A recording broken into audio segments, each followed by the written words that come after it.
Welcome to Science Nuts. My name is Ron Armale. On this video today, you're going to learn all about latitude and longitude. Surrounding the Earth right now are several dozen GPS satellites. What they do is tell you your position by giving you two numbers.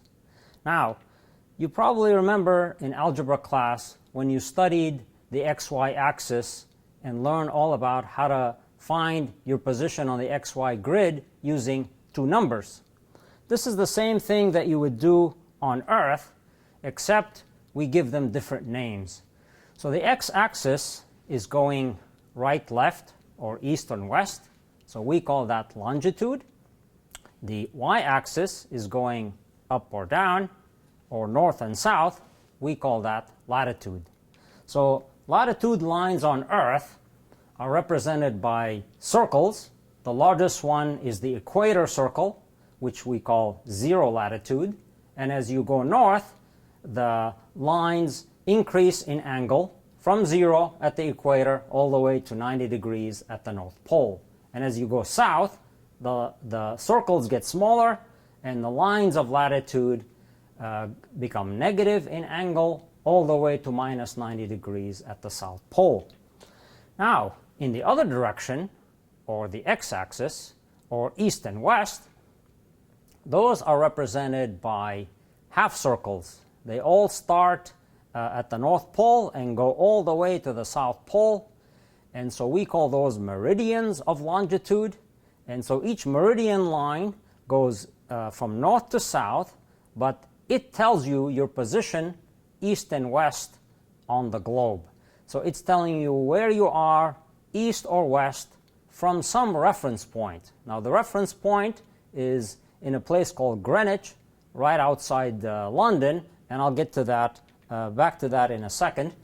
But once you have those two numbers of latitude and longitude, you can find your position anywhere on Earth just by knowing those two numbers. So what you need is the latitude number that tells you your position, that is the angle from the equator, north or south, and then the longitude number tells you your angle east or west from the reference point. So for example, what is the location, the coordinates of Los Angeles?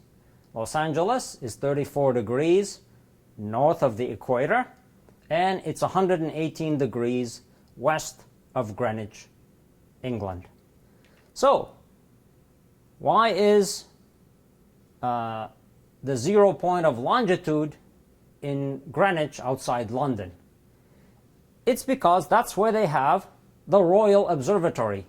And the old British Empire had ships that went all around the world, and they always set 0 on their maps at their home port, their hometown, which is, in this case, right outside London at the Royal Observatory in Greenwich. So I had a chance to visit there in 2015, and what you can do there is stand on a line that's called the prime meridian. And of course, at that point, 1 foot would be in the eastern hemisphere and 1 foot would be in the western hemisphere.